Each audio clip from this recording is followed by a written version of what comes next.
Hello everybody, welcome to the channel. Today we're going to talk about how to improve your test scores without studying. So with my video about topic 1, where we review an actual topic test on the spot where I don't actually look at the questions before, something really interesting happened. When around the 15-minute mark, there was a question that came up and it was actually a very simple question, but I totally bombed the question. Just drew a blank, and I'd like to talk about why that happens with people and what you can do. And actually, this made me realize like this is a perfect real life example about what it's like to take a test and some strategies you can do and some things you can do to actually improve your test scores without even studying. So there's actually many things you can do in your life that will help you perform on a test, right? So obviously, a test just takes your ability at the time, right? So what it's doing is it's testing your ability at that exact time, right? So if you're super depressed and tired and angry, you're probably not going to do as well as if you're really happy and you're having a good time and you're super concentrated. So in the next slide, we're going to talk about what I did wrong as well as some other things you can do to move forward with your exams and do better on all exams. This is actually for every single exam. So let's take a look at some of the strategies here. Okay, so the first thing on the list is be well rested and have a proper schedule. So first thing, I'll link the video where I made the mistake. The first thing that I noticed about why I totally blanked on such an easy question, actually it's quite embarrassingly easy for somebody who's been studying for 4 years. They should obviously be, uh, know that question super easily. The first thing I know about that situation is I was exhausted. I had Korean class that day all day long from 9 o'clock to 6.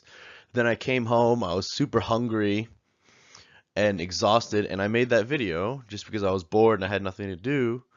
So number one is you need to be well rested. If you have a morning exam at 9 or 8 in the morning and you walk in there and you're super tired and exhausted, you're not gonna do well on the exam, or at least you can most likely do better on that exact same test if you were properly rested.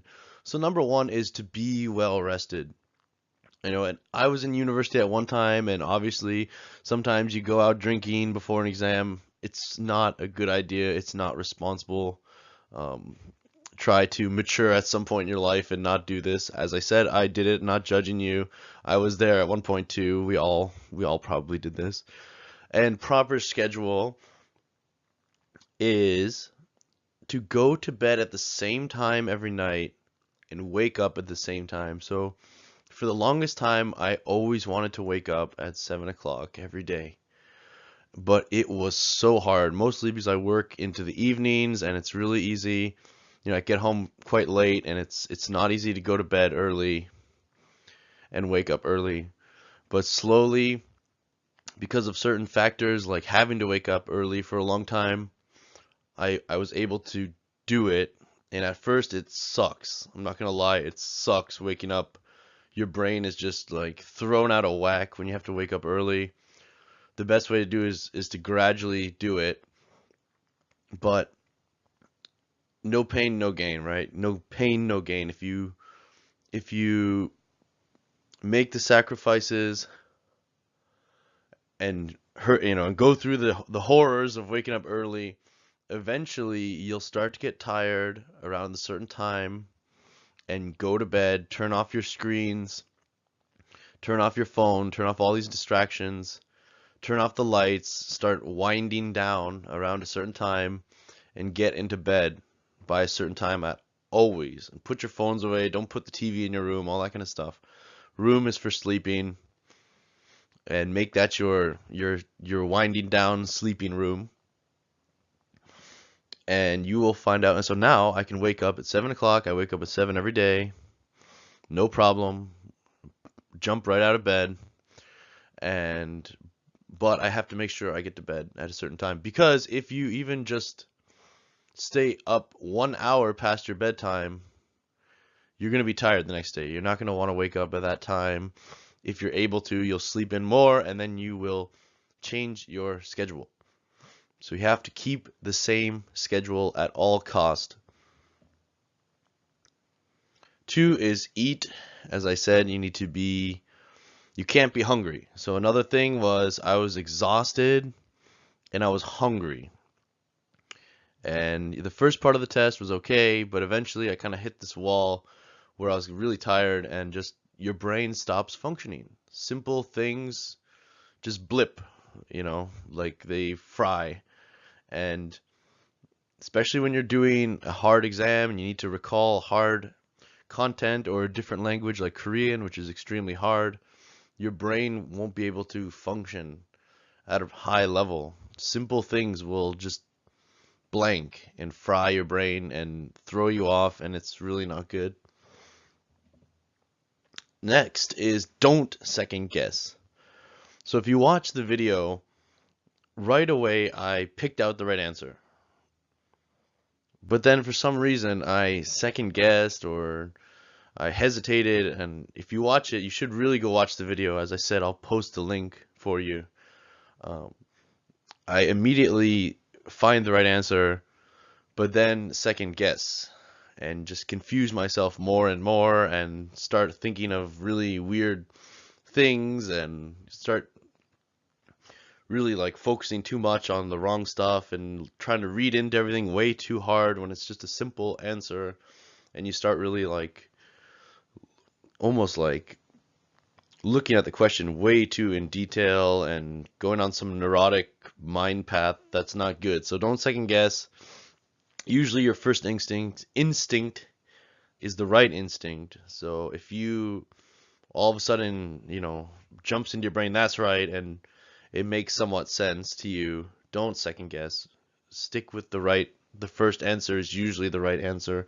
Otherwise, you're just going to second guess and go into some bizarre thought patterns that are not helpful and they're not logical and you're going to come up with change your answer to the wrong one. That happens often too.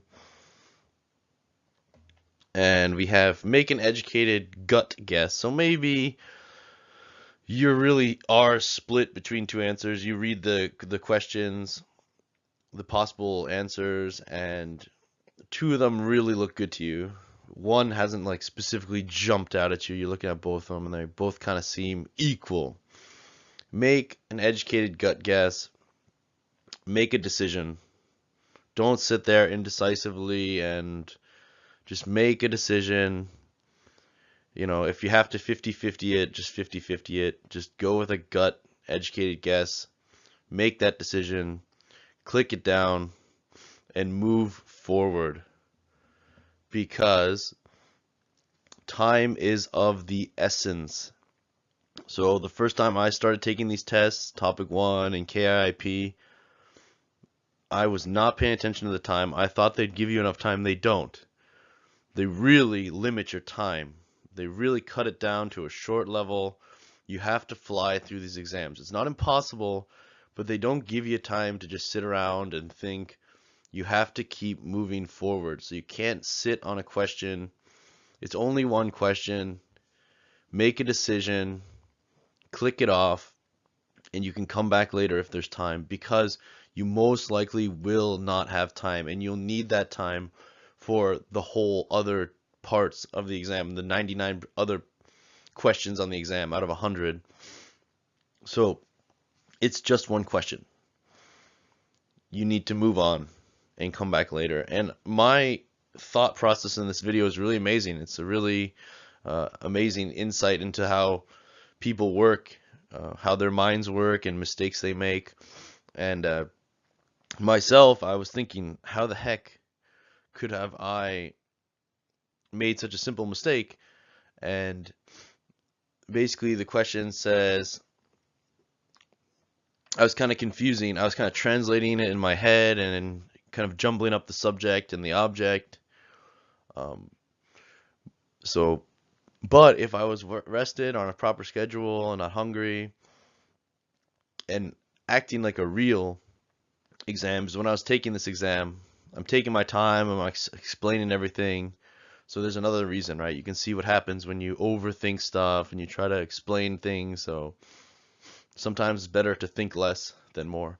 So if you follow these points, you will improve your test score for sure. You'll be able to recall things better. You'll be able to make better choices. And this has nothing to do with studying. You don't even need to study. You just need to follow these things. A lot of it has to do with just being on a proper schedule and eating properly and resting properly. And then there's some specific exam strategies you can do. Like I said, don't second guess yourself. First answer is usually the right one. Make an educated gut guess. If you need to pick, just pick it. Pick one that you think looks good without overthinking it. And just keep moving. You got to go into that exam room ready to concentrate and rip it for that short amount of time. And yeah, so when you go into that exam, get into the zone. You know, before you go to the exam, kind of relax. Yeah, have lots of time to get to the exam as well. Don't want to rush to the exam. It'll just throw you off. So, you know, wake up early that day and make sure you give yourself plenty of time to get to the place and relax yourself before you get into the exam room, sorry. And you'll do better. So, for sure. Relax yourself before the exam. And you know, count to 10, tell yourself it's not the end of the world if you fail, and good luck, guys. So good luck with your TOPIK exams, your KIIP exams, and your citizenship exams. And I'll continue to keep making videos. So thanks a lot, guys. I hope you enjoy it, and I'll see you around.